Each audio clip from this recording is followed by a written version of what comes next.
A wild week two includes the Texas Longhorns knocking off the Alabama Crimson Tide, Miami standing up for the ACC, and a bad beat to end all bad beats in Lubbock. All this and more right here on the Three Technique. One man. Goodbye. Hello, Heisman. 20, 25, 30, 35, 40, 45, 50, 45. There goes Davis. Oh, my God. Davis is going running all the way back. Auburn's going to win the football game. They give it back now to the 30. They're down to the 20. All the band is out on the field. He's going to go into the end zone. Four-man Alabama rush. Got him. No, they didn't. Oh, my gracious. Yep. How about that?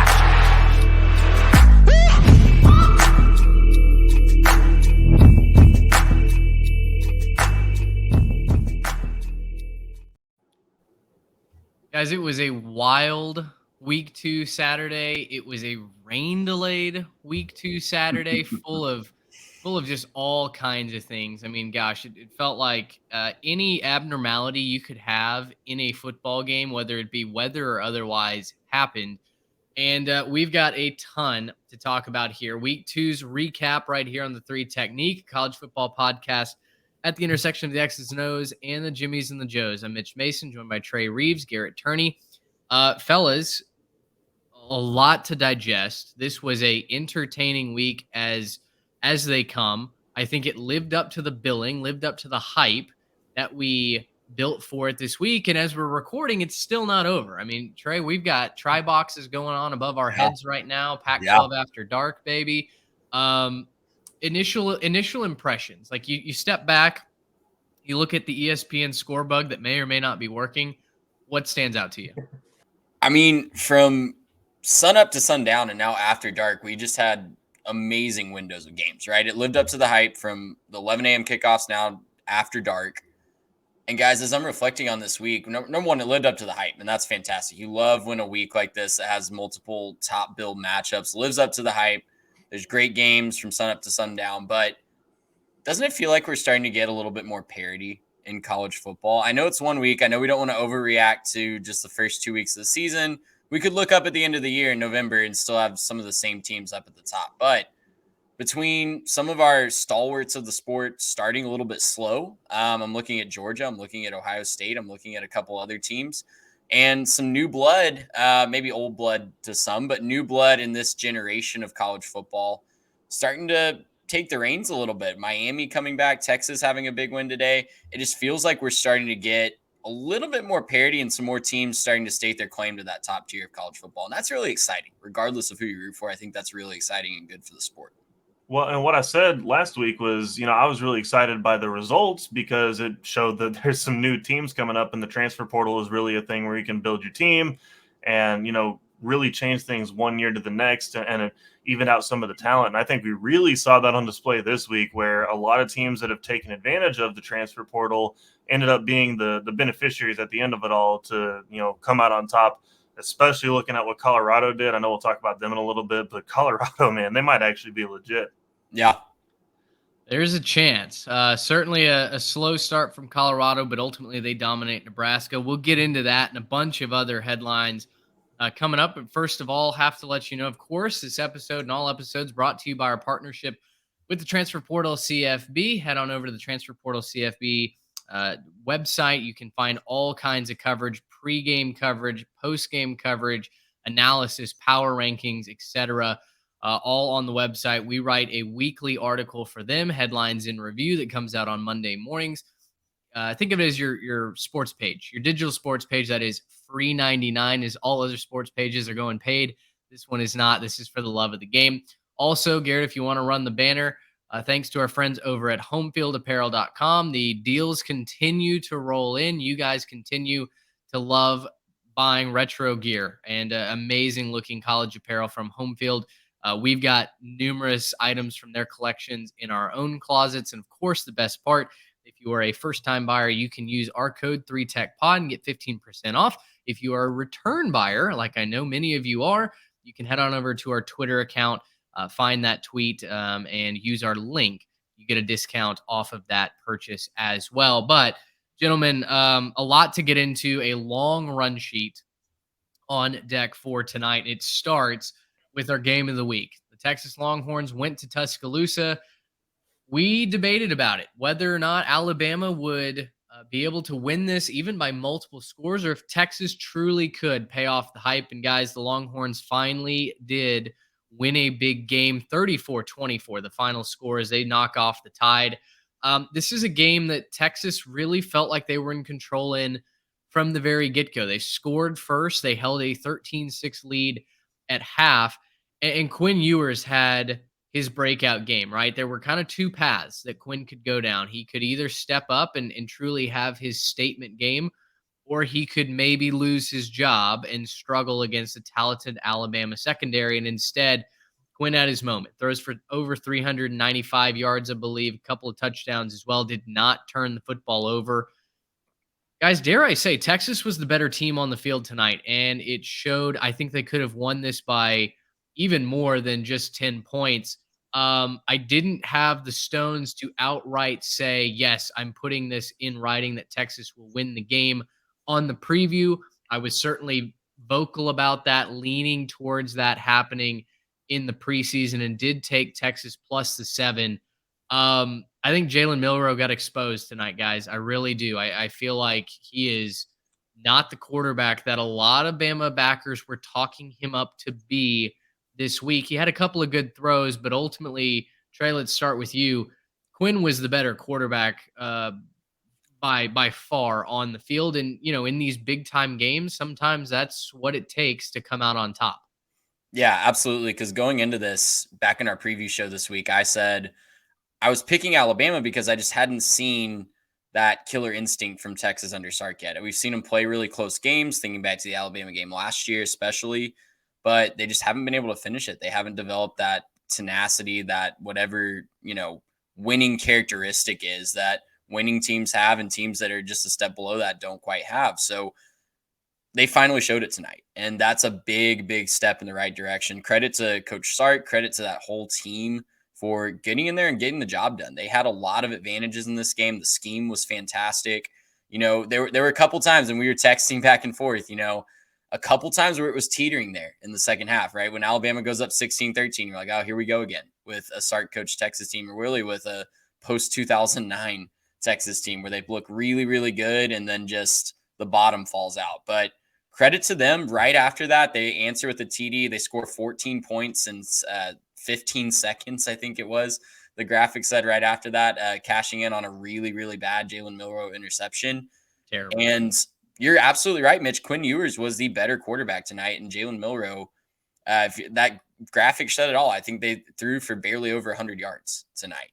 And that's just not going to get it done. It's not going to get it done against Texas. It's not going to get it done in the heat of the SEC race either for Alabama. So my alarm bells are ringing extremely loud for the Crimson Tide as they go into this SEC season, because if that's the product that they're going to put on the field, it's going to be a season way, way worse than we've seen in Tuscaloosa in a long, long time. And I don't think Alabama fans are quite ready for that.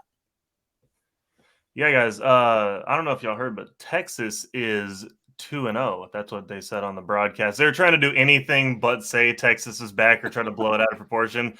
But if you listen to the commentary at the end of the game, they were really trying to blow it out of proportion. Like, this is such a transitional win for this program. They've needed something like this. And look, it was an incredible win. But look, we overreacted to week one a little bit.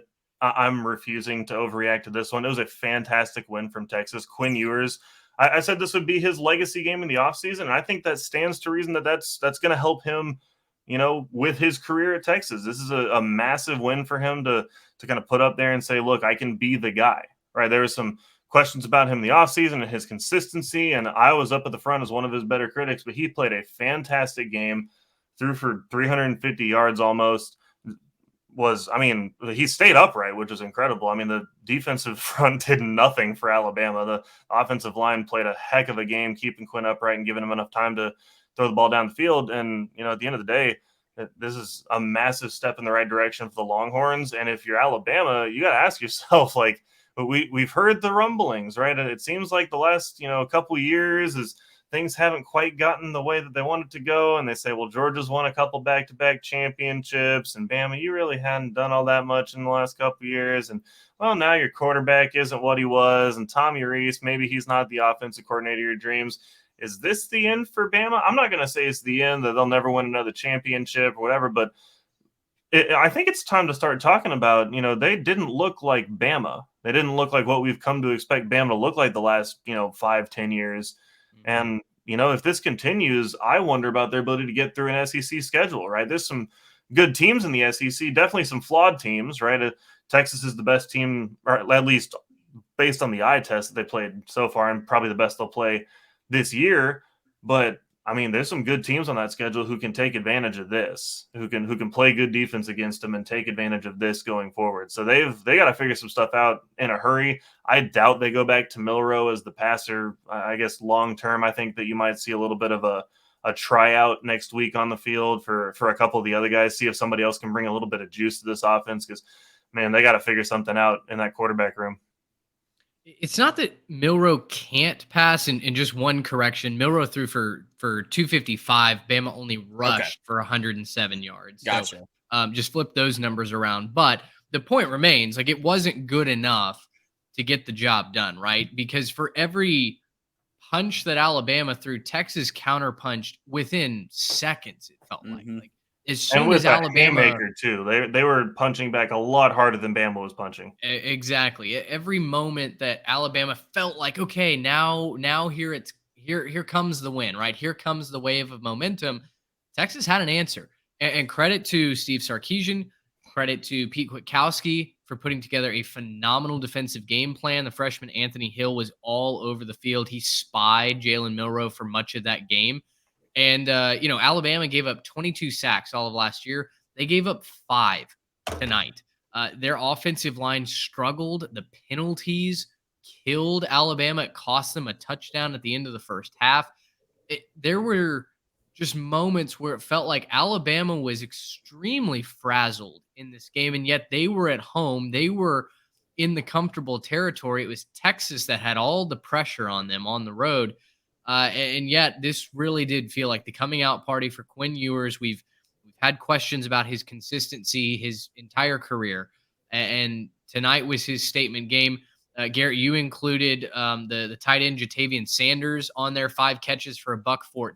He had a massive 50-yard long not a touchdown, but a grab that really helped kind of put Texas in the catbird seat here. That's a name that I feel like most people don't know. He was the number 1 athlete coming out of the recruiting class a couple of years ago, out of the state of Texas, a Denton Ryan guy. And it's been fun to see him find his true place. He was a defensive guy at Denton Ryan. Texas turned him into a tight end, and it really does seem like he's blossoming. So, guys, with that, Texas answers a lot of questions. Alabama only raises more questions. Which is more of the accurate take, that Texas is a national championship contender and this game proves it, or this game proves that the Alabama dynasty is crumbling? Garrett, let's start with you. This might be the hotter of the two takes. I think it has more to do with Bama going in the wrong direction. And that's not to take anything away from what Texas did. Texas played a hell of a football game and did really, really well tonight. And that's not take away anything from that. But let's not pretend that this is the Bama of old. Let's not pretend this is the same Bama. This might have been the knockout punch to Bama's dynasty. We might see where they go from here, and things might crumble and the team might fold. And, anything can happen in today's college football. We just talked about the transfer portal. If things go south and team culture gets bad, then, you could see a flood of exits at some point. We've seen that with lots of programs in the past and things go wrong. But, I think this has more to do with the fact that, Saban was not able to hire fantastic coordinators to replace the last couple that left. He hasn't been able to put as good of a quarterback on the field. It doesn't seem like the players are at the same level that they have been in the past. And you can say that they're, adjusting or whatever. But I think, Trey, me and you, we were watching this game towards the end, and we watched a 4-man front just basically bum rush the Bama O-line and get around the corner. And even though one of the guys is getting held, he came up with the sack. It's not as competitive as it once was. It doesn't seem as imposing, right? And Mitch, kind of to your point, you talked about how every time it felt like Bama was going to come up, Texas had an answer. That's not how Bama used to roll. Bama used to find your little mistakes and exploit you for that, right? They would find the little place where you didn't convert on the third down, and then they would extend it. They would do a little thing here, a little thing there, and just find a way to add 7 points on the board, add 10 points on the board, and kind of do that. I don't think that's where Bama is anymore. They might be able to recapture it, but that's just not who they are anymore. So if Texas is really good, I want to see them maybe play against some of the better teams that we've seen this year, right? Put them up against like a Notre Dame or a Michigan or a Florida State.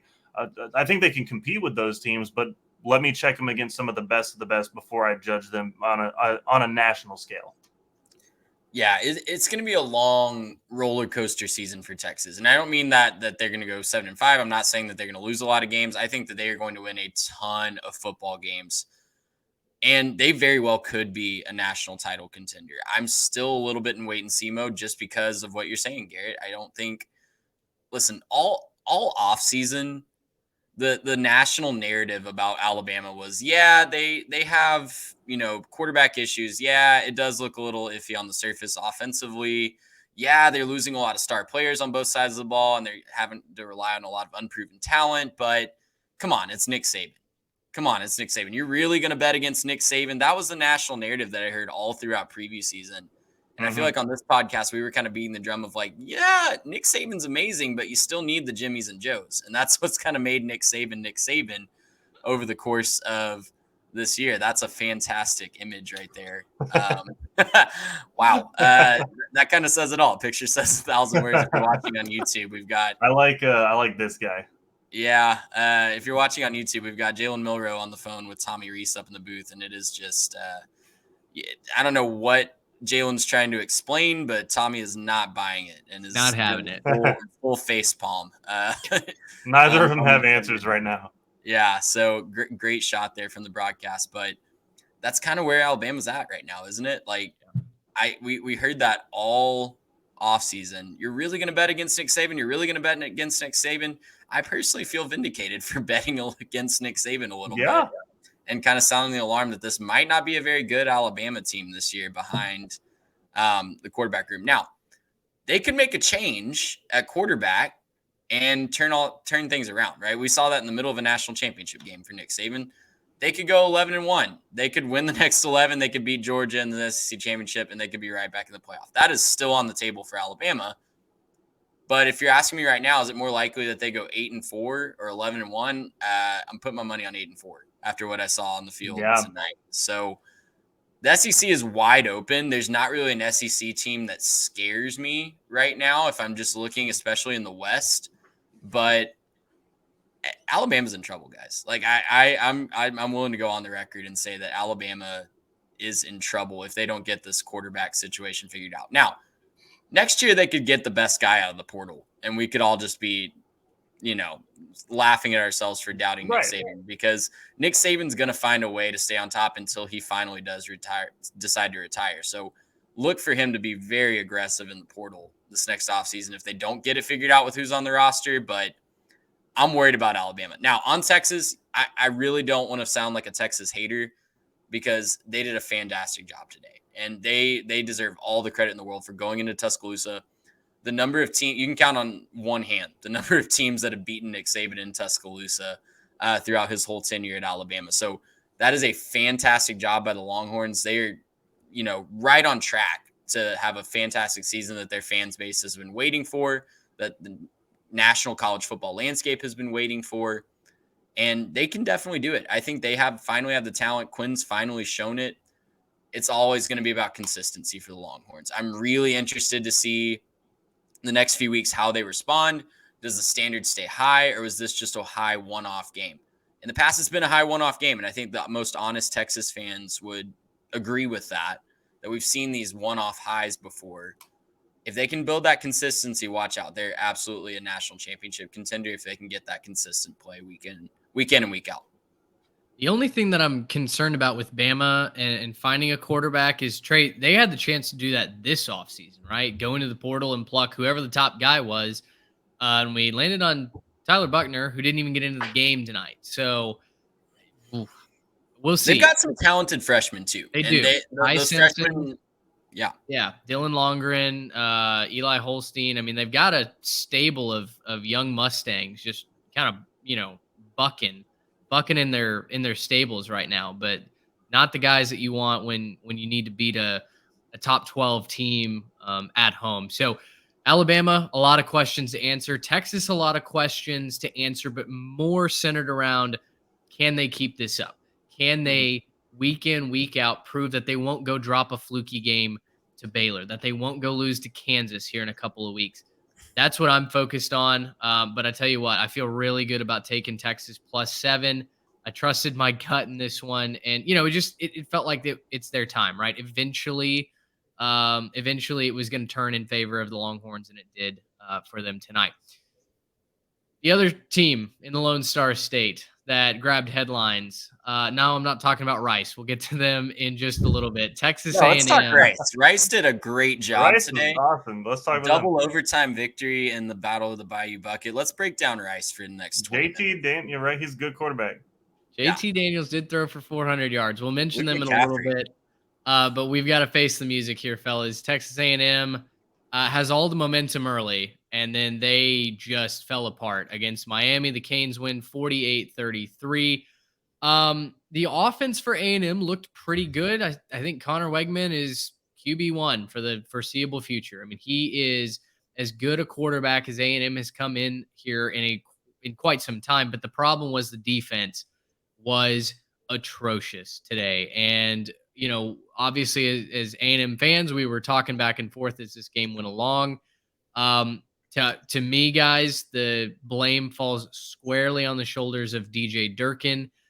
I thought his play calling was terrible. And the secondary is not going to be a strength of this team. I mentioned that in the preview. That was why I took Miami plus the points. I thought A&M would win this game, but I was concerned about the corner's ability to stop Tyler Van Dyke from throwing downfield. They didn't today. Xavier Restrepo got all that he wanted and more.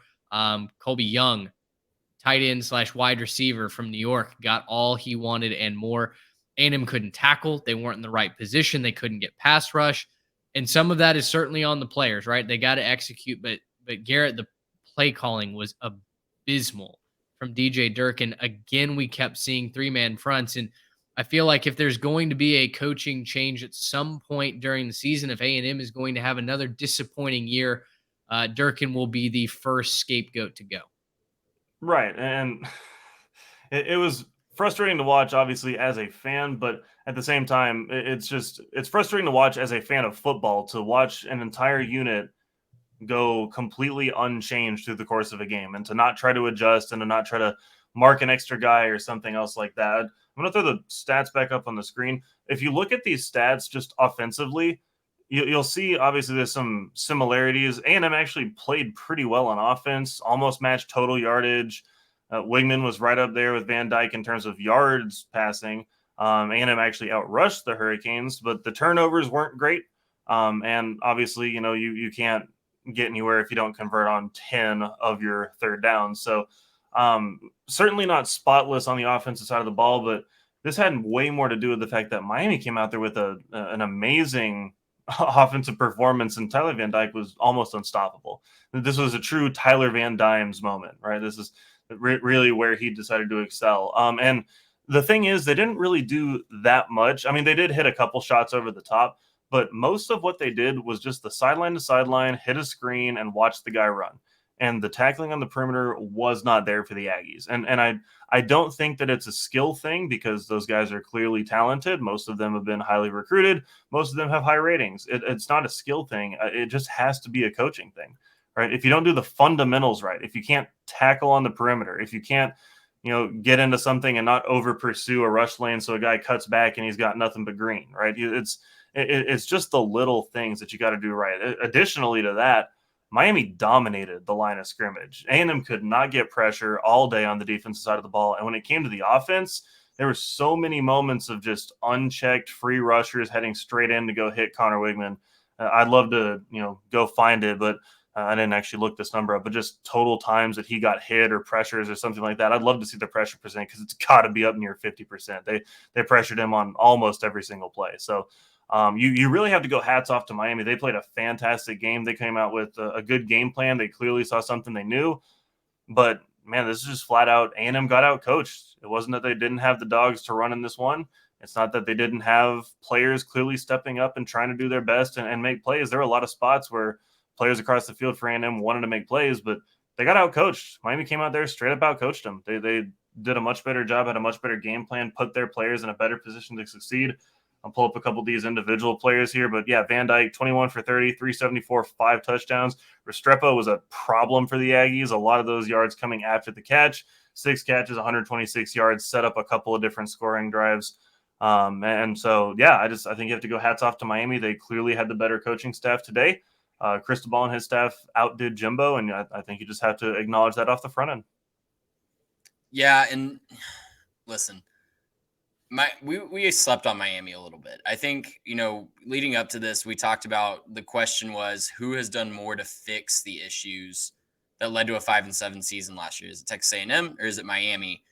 And we all three kind of agreed that it was A&M just through week one. And what we learned today is that Miami has done a lot to fix the issues that led to 5-7 last year. And that starts with Tyler Van Dyke. I don't know if it was soul searching. I don't know if he went and talked with his mom that apparently, I don't know if you guys heard this, but her water broke while she was taking the bar exam.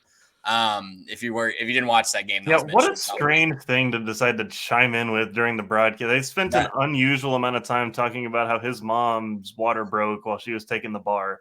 But she passed the test. I mean guys, congratulations. That's amazing. But I don't feel like I should know that story personally. It was a strange story. To revisit it, to retell it. A couple of times once is fine, but we talked about it 3 or 4 times. Joe Test was like borderline the Bama girlfriend in that national championship game with Britt Musburger about that story. It was getting a little creepy, but listen, Tyler Van Dyke, it was a big Phoenix rising from the ashes game from him, and hats off to him for, he took a lot of criticism last year. He had a lot of deserved criticism last year for the way that he handled the adversity of that 5-7 season, but he looks to be locked in. He looks to be ready to go, and they're scheming up amazing opportunities for him. They are really using their skill position players really well. Today, they had a perfect match for what DJ Durkin wanted to throw out there, and Mitch, you're absolutely right. DJ Durkin's performance was despicable in this game. No adjustments, no creativity, no trying to use your best players and the best. Like, for everything we said about how LSU used Harold Perkins, like, multiply that by 11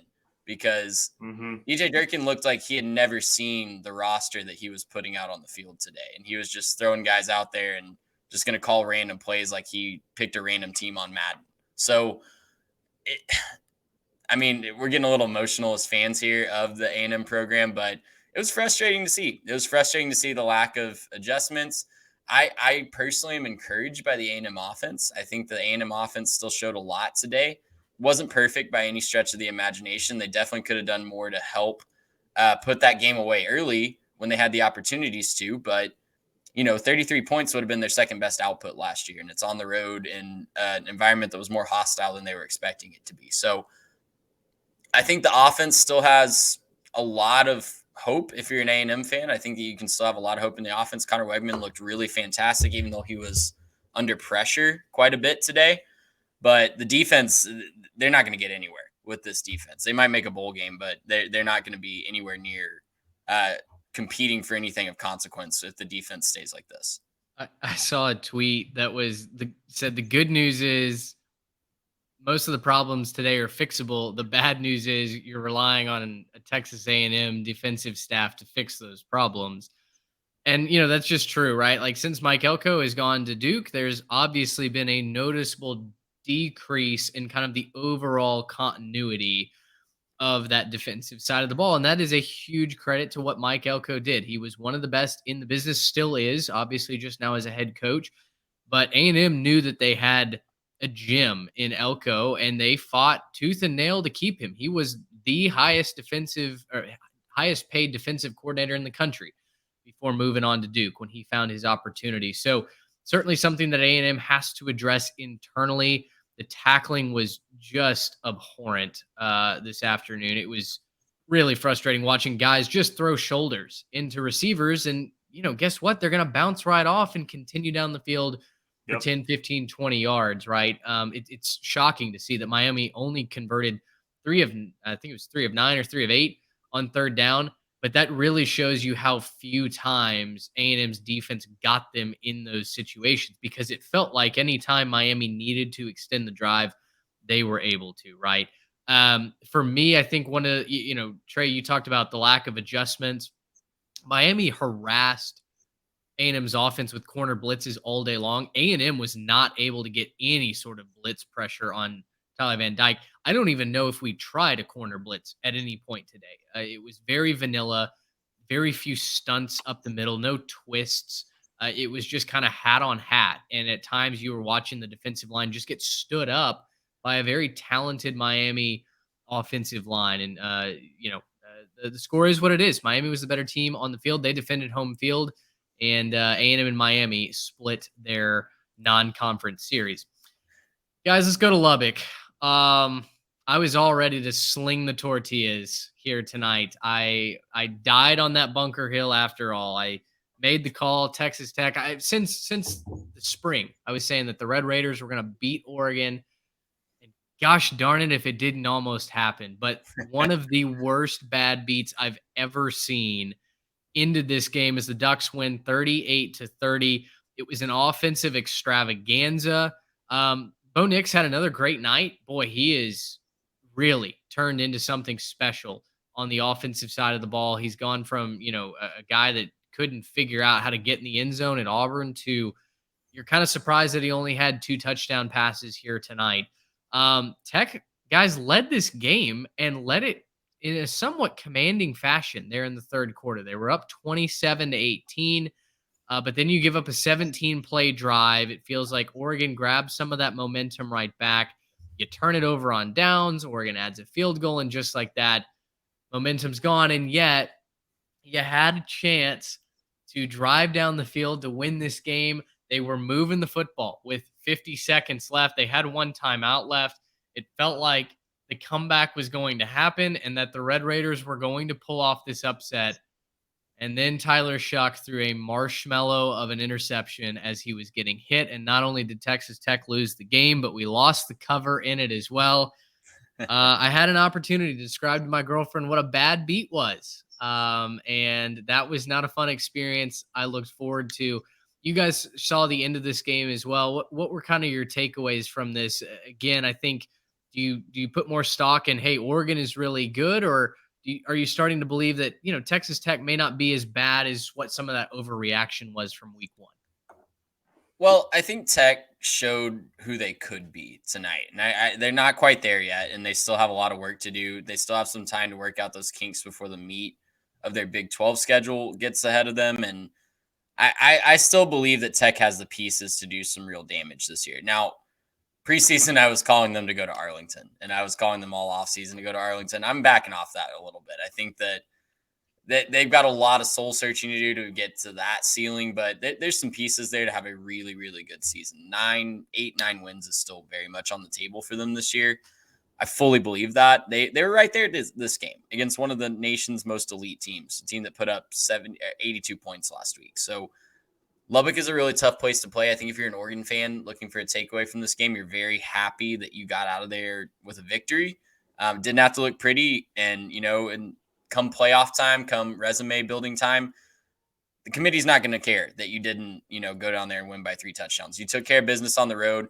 We highlighted on the preview show how difficult that's been for Oregon over the last decade or so, that they really, really struggle when they leave the Pacific Northwest in a non-conference game. And kudos to them for getting it done and, figuring out a way to get out of Lubbock, a very tough place to play, with a victory. But, the better players and the better full team took care of business tonight. The plain and simple. Tech is getting there. Tech is building. Long term, we're still really high on Texas Tech, but Oregon's already there. Oregon has their team built. Oregon has the quarterback that's in his 10 millionth year of college football, has done it at a high level at multiple schools now. And that experience won out at the end. And Tech had a couple chances at the end. You thought Tyler Shuck might have that revenge narrative working for him there at the end, and it was going to be a great storybook ending, but just wasn't meant to be tonight. Yeah, my big takeaway is just that Bo Nix is him, and Oregon is coming in the Pac-12. They're ready to compete and do all that.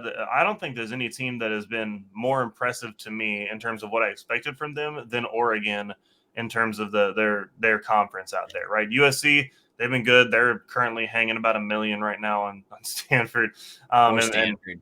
Yeah, poor Stanford, man. It's tough for them. Utah, obviously, they won their game today. We'll talk about that later, but look, Oregon is doing things that I think are fairly impressive out there. They're they are. I think when you look at Bo Nix, you look at the renaissance that he's having up there in Oregon. I think that kind of experience is what will end up leading them through this schedule. Super impressed tonight, obviously, the 359, let me pull the graphic up, 359 passing, 2 touchdowns, and 46 rushing yards to lead his team. I just think that when you are that kind of quarterback, that's what's going to end up making the difference in these tough games. Because there were moments tonight when Oregon is not the better team, where they didn't have the momentum, where things were going against them, and Bo Nix just strapped his helmet back on and said, "Let's go, let's do this again. Let's get back out there and finish." And that's what ended up happening. The better team won. And so when I was looking through these stats, I was looking for, was there like a remarkable stat somewhere else in this game? No, it's just Bo Nix. It's plain and simple. Bo Nix is kind of the remarkable stat. And even looking at some of their team stats, they have, good amount of rushing yards. They didn't outrush Tech. They barely out-totaled them in terms of yardage. They didn't turn the ball over. That's good. They didn't out-first down them. The Tech got more first downs.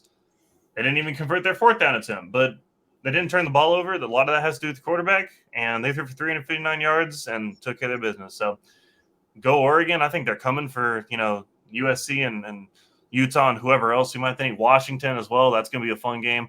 I think you have to acknowledge the Ducks. The Ducks are on to something, man. They're going to be a dangerous team, and if you're one of those teams in the Pac-12, you got to hear the footsteps at this point. They're playing well in the trenches. Now they gave up almost 200 yards on the ground today, but Oregon and Dan Lanning have built that team with the trenches in mind. And as we've talked about numerous times on this show, that's how you have to win in today's day and age. That, or you have to do something like Texas Tech tried to do, which is just devalue the line of scrimmage, get the ball out quickly, and ultimately the way that game ends, a near sack that turns into a pick six. I think we saw how important it is to have a good pass rush, to have a good offensive line that can give your quarterback time to throw the football.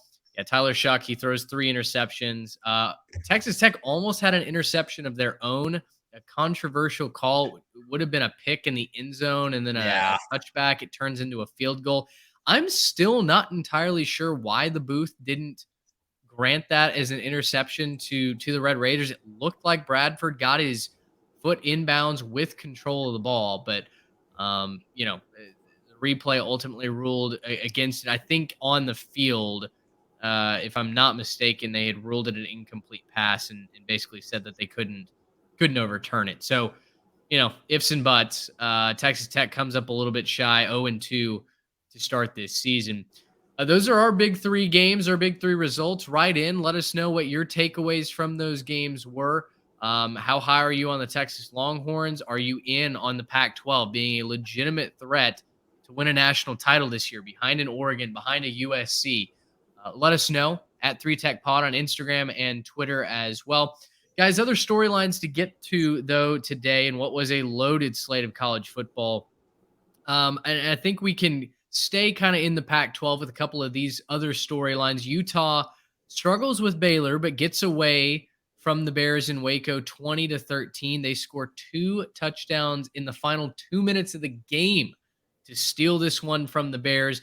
And then Colorado dominates Nebraska in the second half. They win 36-14. I'd like to thank the Buffs for the free money on the Colorado -3 line. I think, Garrett, you picked up a little bit of that action as well. But, Trey, you look at these 2 storylines. What sticks out to you? Do you think Utah is still a contender, and how high can Colorado go? Utah's absolutely still a contender. They're in survival mode until Cam Rising's able to get back. And the fact that they were able to knock off 2 Power 5 teams without their starting quarterback and having to make quarterback switches today. I'm not really sure. The offensive game plan for Utah was a little questioning to me, frustrating me a lot while I was watching that game today. Felt like were getting 10 yards a carry when you handed it off to Juwan Johnson, who's the running back. Jaquindon Johnson, thank you.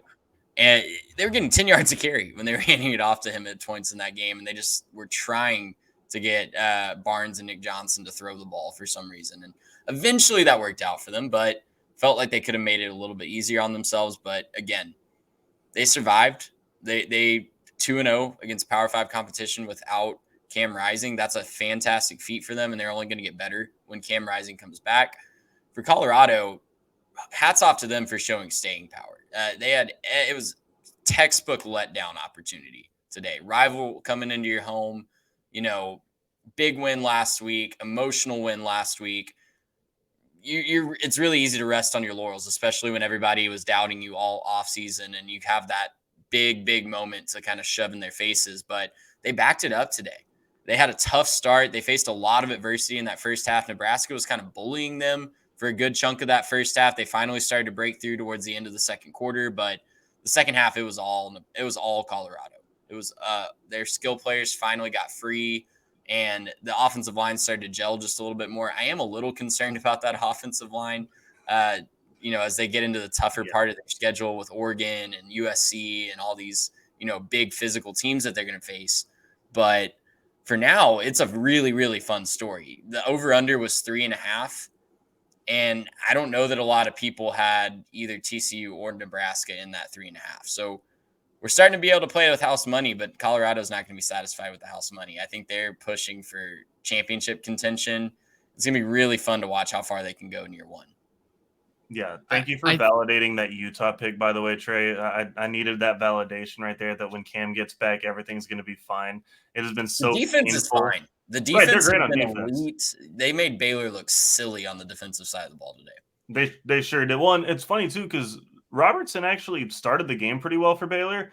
And I texted y'all like, hey, they might have something here. And then just immediately after that, it's like they got 2 drives of film on them. They're like, oh, no, we got this. We know what to do. It's like, wait, you're allowed to make adjustments in the middle of the game? If you are?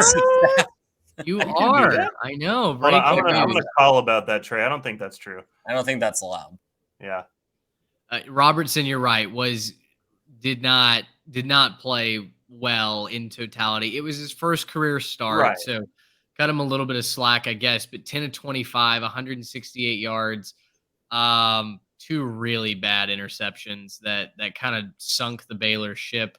I was impressed by the Baylor defense, the way that they stood up, and they really much better effort today than absolutely. Last week. Yeah, absolutely. They had some juice early on, but the offense just couldn't get anything going. Jaquindon Jackson was everything that we kind of expected him to be last week against Florida. Over 125 yards rushing this week against Baylor. Nick Johnson, I like seeing him. He's definitely a playmaker, has more of that dual threat ability than Bryson Barnes does. But yeah, I'm curious. I'm putting Utah officially a tier below USC and Oregon from what I'm seeing. But again, they don't have Cam Rising. Brenton Keithy hasn't been healthy either. So I am interested to see what Utah looks like when they're fully operational. Yeah, things will get better when Cam returns. When Cam's back, things will get back up there. But right now, you're right. Like if he doesn't play for the rest of the season, then, and I know that's not what's going to happen, but if he doesn't play for the rest of the season, then you're right. They're not on the same tier as Washington, as USC, as Oregon. It's the reality of where they are right now. One more note on Colorado. I was really impressed with Shadur Sanders. I think I texted y'all this a little bit, but Shadur really has something going on there. We knew he had the talent. I was just expecting him to struggle more getting to that level. And not that he doesn't have the talent to do it, but just the way that the game rolls and the competition level, I thought there were going to be more struggles in his sort of warm-up to it. And he certainly wasn't perfect, and his offensive line does not give him any favors. But he does a really good job with his feet, a really good job with, kind of pocket awareness. And, man, he can zip a ball. He can really throw the football. So I was very impressed with Shadur Sanders. I think he's going to be very good. What they can put around him is still kind of yet to be seen. On the other side, Jeff Sims, maybe not so good. Maybe not quite where Shadur Sanders is in his career. I've never seen as many journalists call for the end of someone's tenure at a university than I did today when Jeff Sims was turning the football over. He couldn't handle a snap. He threw an Yeah. interception, he fumbled twice and lost both of those fumbles. Yeah. I mean, Nebraska is not a bad team. We saw that in the first half. The defense looked competent. Now, the offense is a mess. Granted, they're going to have to build that from the studs. This is in the models, though. We told you Matt Rule takes his sweet time building Yep. the runway for his program. So that I'm not concerned about. But you gotta go to somebody else. I mean, we're not trying to lose games at Nebraska, right? There's no benefit to tanking in Yeah, we're college not getting the football. first number 1 overall draft pick. So For- get Jeff Sims off the dang field and put Chuba Purdy in, because anything is better than what Sims is doing. At this point, you heard Joe Klatt talk about it. It's all mental. The kid is thinking about turning the ball over every single time he steps foot on the field. And then guess what? It happens. He finds a way to throw an interception. He finds a way to fumble away a snap. Nebraska fans, I mean, I feel for you. I really do, because you have talented pieces around you, and I think you can win some games this season. You're not a bad football team in totality. You're a rebuilding football team, but Jeff Sims is a bad quarterback, and I think if you are going to win, it's not going to be with him under center. So I I'm think if they can find a way to, give him a couple gadget plays a game, I think he can be a very valuable piece for them. Because you saw that today when he broke off that long touchdown run. You're sure. like, yeah, that's why he's in that position. They're not idiots to, he's shown something at practice. They're not just throwing him out there because they know that he's going to tank them. So if they can find a way to get him involved for a few gadget plays, I think that would be the best situation for him. But I agree, they really need to find a solution at quarterback if it's just going to keep spiraling out of control. How about a couple of games where it got weird? First, let's go down to New Orleans. Ole Miss wins in a really interesting ball game that was much closer than this final score would appear. 37-20 over Tulane. This was a back and forth game for the first, I don't know, 3 quarters or so. In fact, Tulane led at the half. It was 17-10. Kai Horton, the Carthage state champion here in East Texas, leading Tulane down the field through a brilliant touchdown pass at the very end of the first half in relief of Michael Pratt, who, guys, I did not know he got hurt at the end of that South Alabama game. And I will stick up for us here. Maybe some of you in retrospect are going, oh, you didn't do your research. Nobody in the national media was talking about it either. No preview that I read had Michael Pratt in doubt for this game. So it was this morning when ESPN reported it that everybody was like, oh crap, we might have to adjust our predictions here. I had just replied to a bold predictions thread from our podcast Twitter that Tulane was going to win this game. And literally like 5 minutes later, this news came out. And I was like, well, okay. Still, it was close. 17-10 at the half, right? But then the wheels fall off. They get outscored 27-3, if my math is correct, in the second half.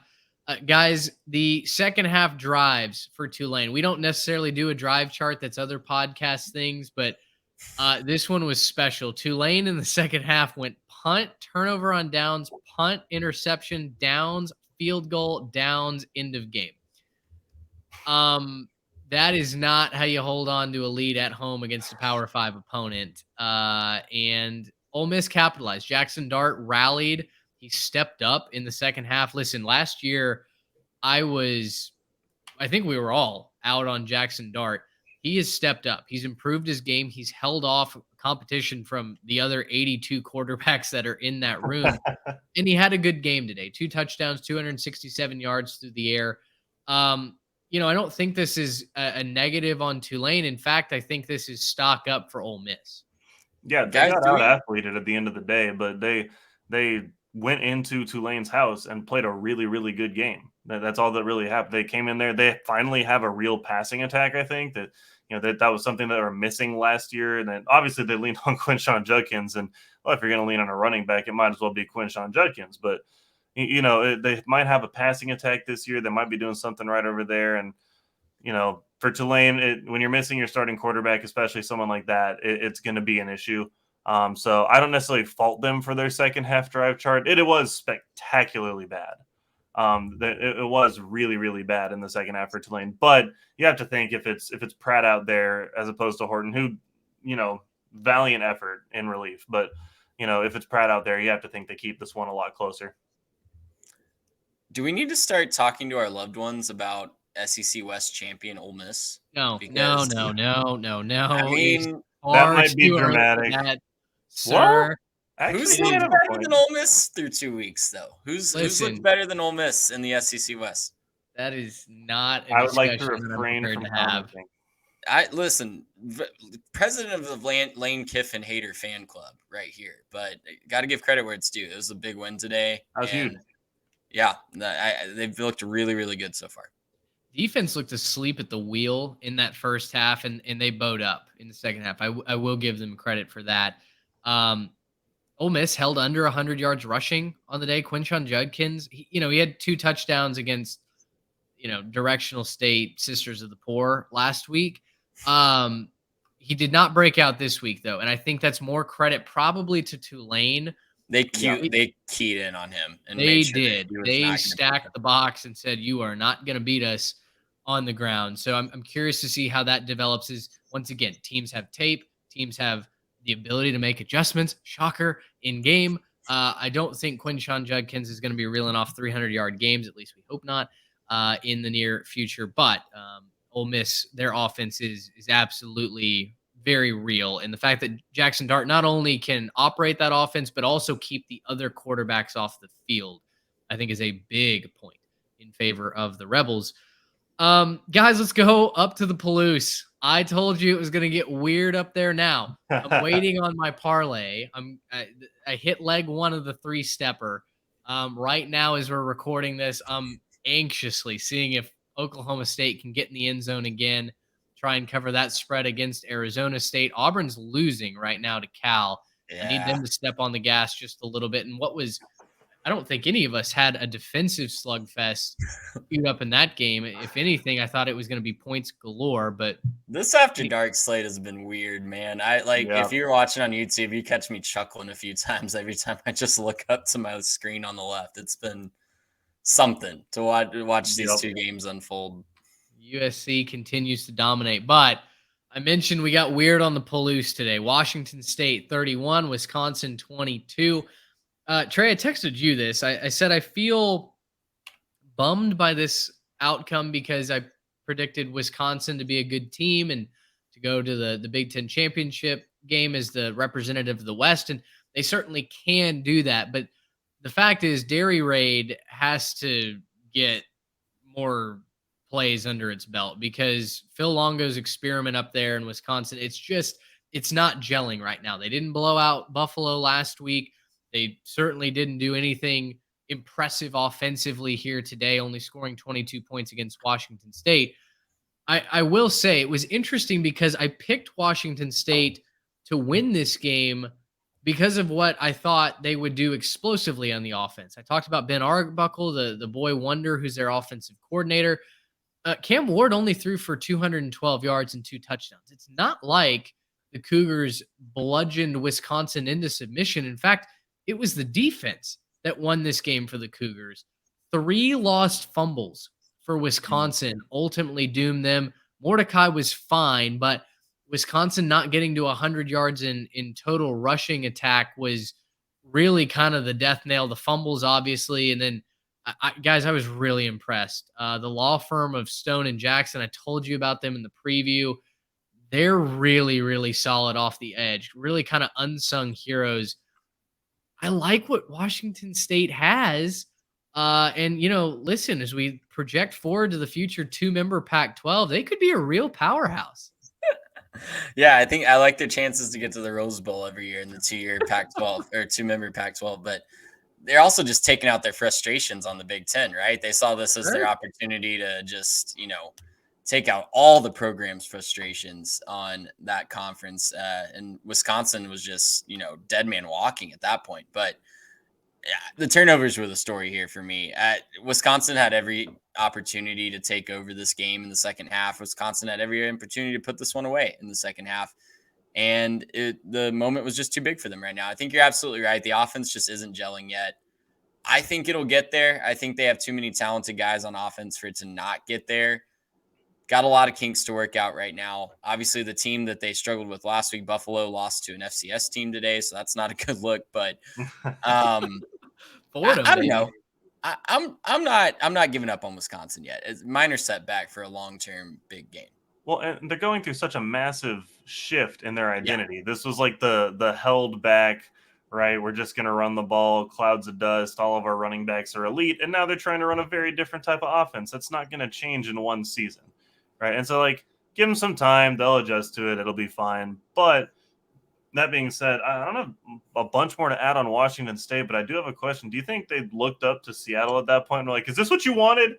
Right? Because they're clearly over there just, hey, I'll beat up on your new league mates. Am I good enough for you? Right? Like, good for them, right? I feel great for them being able to go beat up a Big Ten team.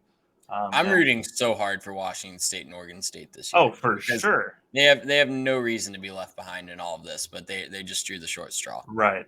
Well, so Friday, their lawyers kind of news dumped a lawsuit that they filed against the rest of the members of the Pac-12. They're saying that these members are jeopardizing, kind of the assets of the conference and trying to forcibly seize those by taking value away from the conference. So Washington State and Oregon State are saying, hey, you're like intentionally harming the value that we're all creating here. We would like to be protected from this. And so I saw a tweet from Stuart Mandel that said, when Washington State said they wanted to take control of the Pac-12, I didn't know this is what they meant. It was an impressive showing from the Cougars, and I think Ben Arbuckle is only going to keep impressing folks. Again, the defense really did it this week, but stock up on Washington State. Guys, a team that nearly avoided or did avoid near disaster was the North Carolina Tar Heels at home taking on Appalachian State, who everybody remembers the shootout from a season ago, the 63-61 win when nary a defensive snap was played. Guys, this was a nobody wants to put the ball in the end zone kind of game all the way until the fourth quarter. The final score was 40-34 in double overtime in favor of the Tar Heels, but it went to extra time at 27 apiece, and even that was kind of an explosion of offense at the very end. The best part of this game, without a doubt, was North Carolina setting up for a 39-yard field goal with 2 seconds left, and App State calling a timeout as the duck hook of all duck hooks missed the field goal post. App State, head in hands, is kind of mourning calling this timeout. Well, UNC gets another chance, and then the kick's even worse than the first attempt. And App State gets to celebrate. They obviously lost the game, but quick takeaways from this: Drake May was not really that fantastic in this one. Yeah, I mean, I looked at it and I said, look, again, Drake May not fantastic, and we talked about it last week. He wasn't necessarily a star last week, and we kind of started to raise the question, like, did he forget how to play football? There always seems to be one or two quarterbacks who really struggle. I'm not saying that he's terrible or anything, but he's going to have to start showing us something before we consider him in that upper tier anymore. I think couple of showings in a row should have us questioning, and especially against not necessarily stellar defenses. I don't think anyone would say that South Carolina and App State boast, such incredible defenses that you can excuse, mediocre pedestrian performances. But, again, stuff got weird and it was kind of fun to watch. So I'm always down for a fun overtime game. And, they came out on top. To me, it kind of felt like, Sully landing in the Hudson, where it was just like, it's kind of a disaster. And a lot of stuff kind of went wrong, but you still found a way to survive. That's kind of what it felt like for UNC. Was there were just so many disasters for them, and they found a way to squeak out the win when they didn't really deserve it. So Tom Hanks is going to get casted as Mac Brown in the biopic of this movie. I hope so. All right. Tell you what, North Carolina, I think their defense is better this year, but it's very clear that week one, the numbers were boosted a little bit by playing South Carolina, a team that didn't have an offensive line. Shout out to Marion Hampton, the Tar Heels, who had an absolute day. 234 yards on the ground and 3 touchdowns. Nate Knoll, in a losing effort, had over 100 yards for App State as well. Joey Aguilar threw for nearly 300 yards for App State. So you know what? I was a little bit down on the Mountaineers coming into this year. I think I might be retracting that. I think they might be a contender for the Sun Belt Championship. Final game to mention, kind of by name, before we run down some of the scoreboards and get out of here for the night. Notre Dame 45, NC State 24. We had a little bit of back and forth over this in the preview, and Notre Dame was a 7.5-point favorite here. Sam Hartman does what Sam Hartman does. I initially was really kind of excited to see that NC State's defense came to play. Now, they had a massive rain delay in this game, and for whatever reason, NC State did not come out of the locker room able to produce what they did in kind of the first quarter before the delay hit. It was a true stalemate. Neither team able to score or do anything offensively. And then out of the break, Sam Hartman kind of blitzkrieged the Wolfpack. But it's the 29th straight win over an ACC team for Notre Dame. That is by far the longest streak alive today. Sam Hartman joins an elite group. He is now 10th in FBS history with 120 total touchdown passes thrown. He threw 4 more today. This kid's been slinging passes since 2018, so he's certainly the senior citizen out there in South Bend, Indiana. Seems like Sam Hartman is mounting quite a Heisman campaign through his first 3 weeks of the season.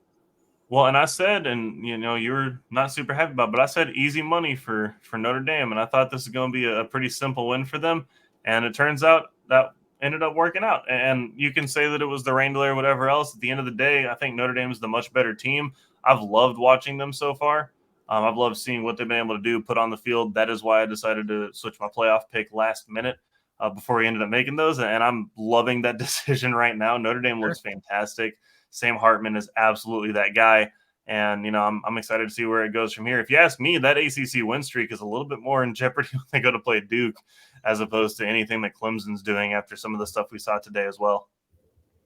Yeah, and Sam Hartman, credit to him for exercising a lot of NC State demons today because if you saw the breakdowns that all the preview shows are talking about this morning, he had not been good against Dave Doran's defense throughout his career at Wake Forest, but he exercised those demons today. Great way for Notre Dame to start that coming out of the rain delay with an 80-yard touchdown run. I don't know if you guys saw this. They had to send people to the concession stands to buy hot dogs and bratwurst. Yeah, I did see that, yeah. They didn't bring enough snacks to get through a long rain delay. So I guess credit to the NC State concession stands, too, fueling Notre Dame to victory. Well, and the funny thing, they asked Marcus Freeman on the end of that if he had any, and he said, "No, I didn't have any, but I think I'm going to go have some now." And I'm like, "Yeah, victory dogs."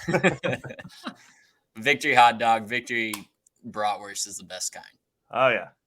All right. Well, those are kind of the major stories. Now, if you haven't heard your team mentioned, like if you're an interested party in the Cy-Hawk game, let's talk about it right now. We are talking about it in the Big 12 scoreboard because that's what's first on my run sheet. But we'll lead off with you, Iowa and Iowa State. Guys, once again, Iowa fails to hit their point total. Brian Ferentz is continuing to dig himself a hole. And guys, he even had help from the defense. He had a pick 6 today, and we couldn't get to 25 points. But Iowa does win in Ames 20-13. Any real takeaways from that game other than punting is winning and defense apparently wins championships up in Iowa? Typical Cy-Hawk game. Bet the under and tune in for a lot of defense. Yeah, heard some yodel in there. Not enough, but we heard some yodeling. The over-under for this game was 36, and if you can do the quick calculations, we did not get there. It felt like we were going to. Iowa State was driving with 1:30 left. Yeah, didn't obviously get it in the end zone. Didn't get a score to tie it up. Big 4th down stop for Iowa there on that drive, and so we not only have an Iowa cover, we also have a under hit, which is just kind of the universe smiling down on us. Elsewhere in the Big 12, number 15, Kansas State whoops Troy. I thought this defense for the Trojans would keep them in it. Will Howard said absolutely not. Big 250 yards, statement from the 3 Wildcats. touchdowns. Say that again. Big statement from the Wildcats. Yeah, Great, Yeah, great. absolutely, absolutely. Yeah, this is not just your normal group of 5 team. This is a title contender in the Sun Belt, and Kansas State's able to run away with that. Oklahoma, guys, do we need to talk about the Sooners having a good defense again? They beat SMU 28-11. I'm not really surprised that SMU's defense was able to hold Oklahoma to such a median point total. I am shocked that Oklahoma held SMU to 11 points. Yeah, we saw it firsthand last week.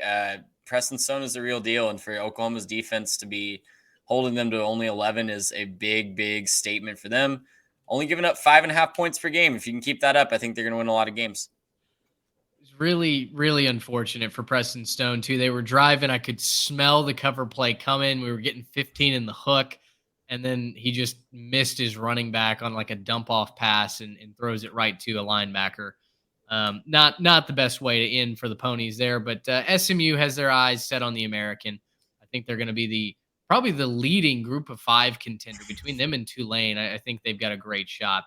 BYU blows out Southern Utah. West Virginia blows out Duquesne after they gave up the first score of the game. And folks were saying, does Neil Brown make an appearance after halftime? Cincinnati comes away with the win over Pitt. Now, we're not high on Pitt, but I told you in the preview of this Big 12 that Emory Jones could be a difference maker for Cincinnati. Now, he didn't have big stats, but early on when Cincinnati built a lead and pulled away from Pitt, he was the man leading the charge, just 125 yards and 2 touchdowns, but he did enough to get you a win on the road against a Pitt Panthers team. I'm not going to say that Cincinnati is going to make any noise, but just keep your eye on them. Just keep your eye on them. They've got a lot of games at home this season. UCF kicks a walk-off field goal over Boise State. Rice beats Houston. Trey, I know you were really pumped about this. How about the Rice Owls beating the Cougars? Dude, JT Daniels, Luke McCaffrey and company. I wrote the preview article for our magazine this summer, so I have a little soft spot for the Owls, but a huge, huge win in the Bayou Bucket in double overtime. I thought they were going to blow Houston out at the beginning, so credit to Houston for getting back in this game, but I think they were up 14-0 or 21-0 or something like that at the beginning, and Houston comes storming back, but a really fun football game that came down to a missed 2-point conversion in double overtime. Love to see it. You hate to see it, depending on which side you're on there. TCU blows out Nichols, and then Kansas handled Illinois quite well. Jalen Daniels is back, 277 yards in his return from injury, 2 touchdowns and a pick for the Jayhawks there. Moving over to the Conference of Champions, we've talked about USC's blowing out Stanford. That one's obviously not final. Auburn is really on the ropes right now. They're trailing 10-7, trying to drive against the Cal Bears. And Oklahoma State is leading Arizona State right now. But the finals that we haven't already talked about, Garrett Washington keeps on humming. Number 8 Washington wins 43-10 over Tulsa.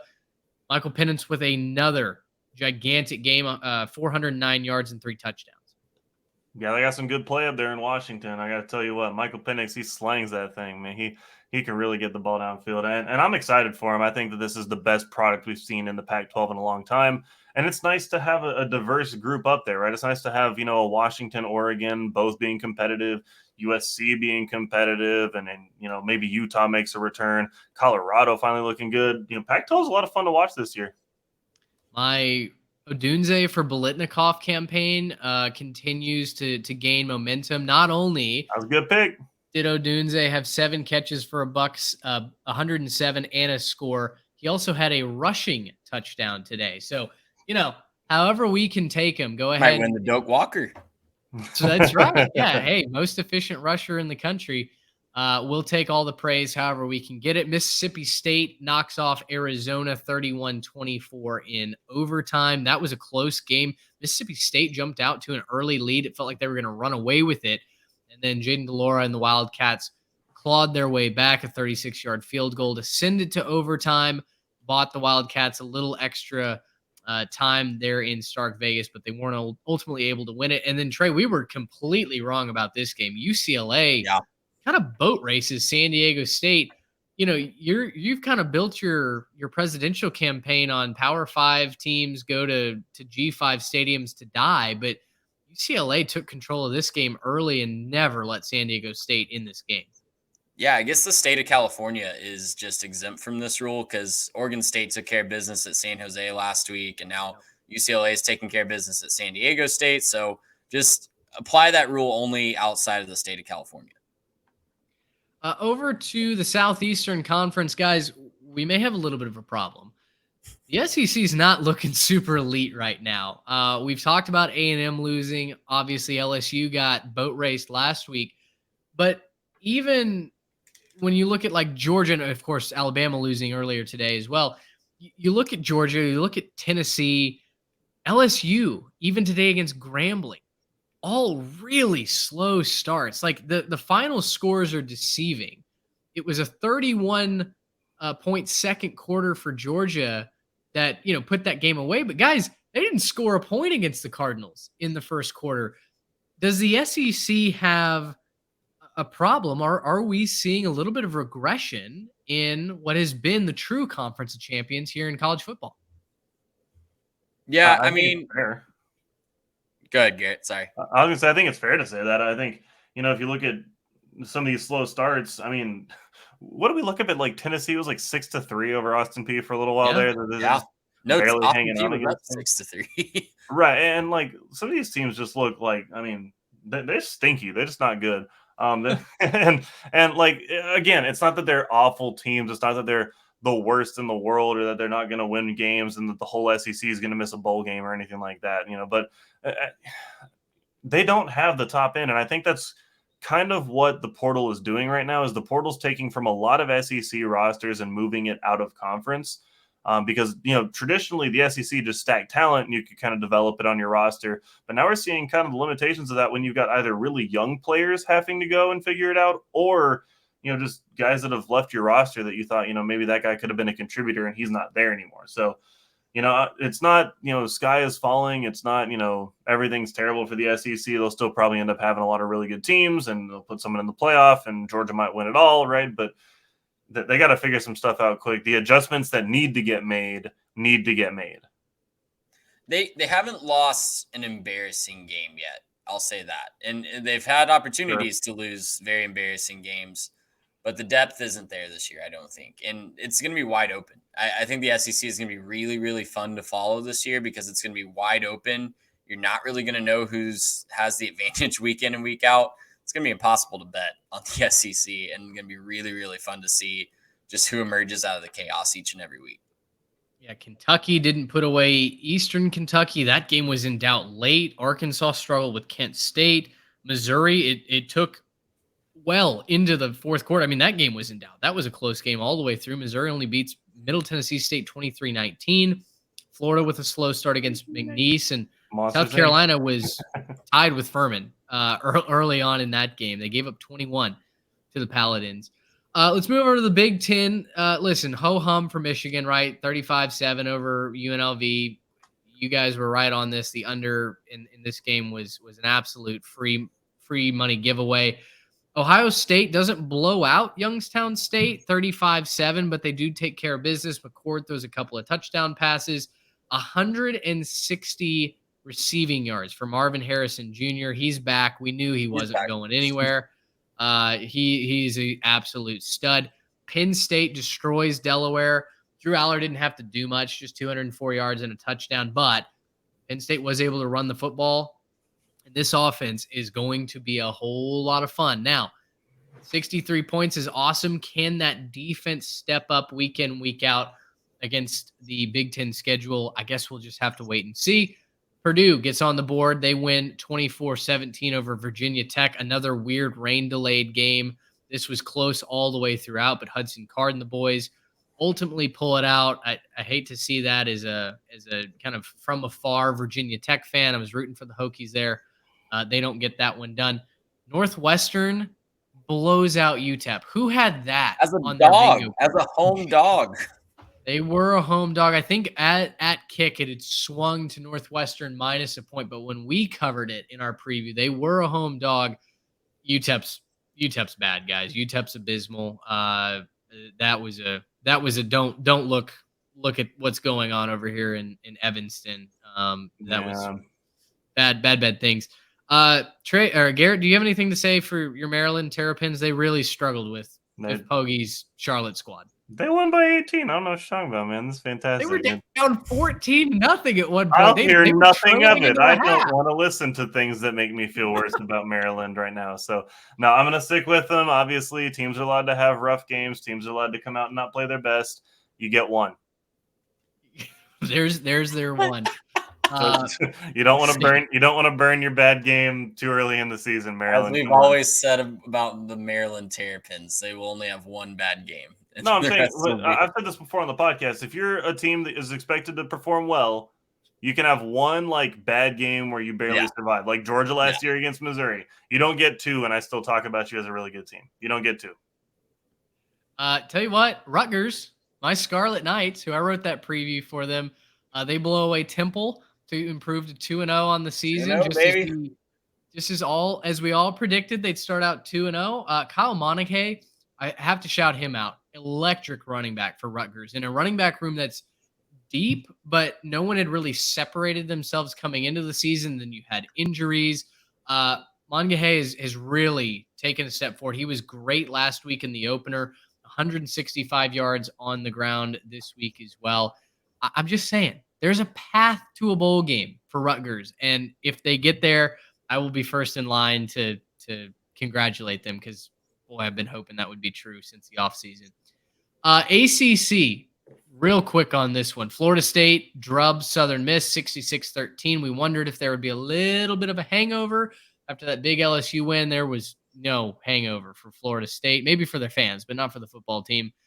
Duke beats Lafayette in a no-doubter. Clemson trailed early to Charleston Southern. Cade Klubnik threw an abysmal pick six, and it looked like, oh my gosh, what is going on in Death Valley? They come out in the second half. They score 28 in the third, 14 in the fourth, all unanswered by Charleston Southern. Cade Klubnik ends up having a decent stat line, 315, 4 touchdowns, and a pick. Any concerns about Clemson 2 games into the season that we haven't already addressed? Like, do we feel like they actually might be worse than we even thought after the Duke game? No, they came back and took care of business today. I'm not really that worried about the slow start. We saw slow starts all around the country today. Weather was weird. I'm not that worried about it. Cade Klubnik actually looked really, really good after that pick six that you're talking about. So I think I actually walked away more encouraged about Clemson after this game than I was, especially in the middle of that debacle. Yeah, this game was a net negative for me. They start slow, they finish strong. It's Charleston Southern. You're supposed to beat them 66-17. So you're just supposed to do it in a slightly different order than they did. You're supposed to get up like 35-7, and then you let up a touchdown because you put in all your backups or something, and that's not what happened. So net negative for me. They're still a team that got beat pretty bad by Duke. So we'll wait and see what happens till they play another good team that's worth anything.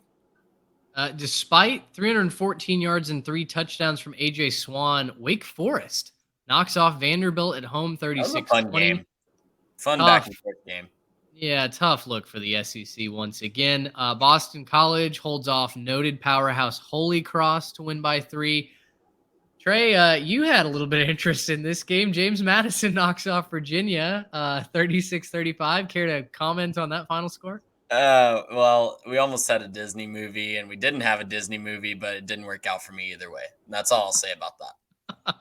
Syracuse improves to 2-0. They blow out Western Michigan. And guys, once again, we're asking the question, is Syracuse good? Our favorite game show. I love it. Oh, Back again. Garrett Schrader almost has 300 yards through the air and a score. We've talked about a couple of group of 5 games, SMU. We talked about Tulane. Is it time to panic about UTSA? They only beat Texas State 20-13. Frank Harris has literally no protection. I mean, he would be as well protected if the 3 of us were blocking for him, because that kid is stitched together with baling wire and duct tape right now. He leads a gutsy performance. They score in all 4 quarters, but only 20 points. It's another slow offensive showing for UTSA. The defense stepped up this week, but I'm starting to wonder if maybe last year was kind of a one-off thing. If we're going to have a little bit of a slump here in 2023 for Jeff Traylor and the boys. Yeah, sure is looking that way. I'm not ready to write him off completely yet. It's going to be a long season in the American if they can't figure that out, though. Yeah, they still got the talent on the roster, but you do have to start asking the question. Liberty beats New Mexico State. I think the week 0 hype for the Aggies has died off. That might be the last you hear of New Mexico State for a little bit. Air Force beats Sam Houston in a game that nobody wanted to watch, 13-3.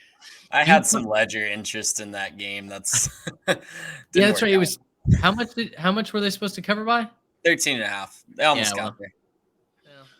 Almost. Congrats to Sam Houston for being the last FBS team to get on the scoreboard too. I guess that's true. Oh, that's not something you want said about your football program. Listen, we've talked UConn probably more than most, and yeah, not in a good way tonight. 14 points scored against Georgia State. They lose to a bad Panthers team. Southern Illinois, shout out the FCS. They beat Northern Illinois, who we had really good Twitter engagement from Northern Illinois fans that were saying, "Oh, look at this. We're going to beat the Salukis this week. Then we're going to go into MAC play, and we're feeling good." Not the case. They lose to the folks from Carbondale this week. Marshall beats East Carolina 31-13 as well. Guys, loaded slate this week.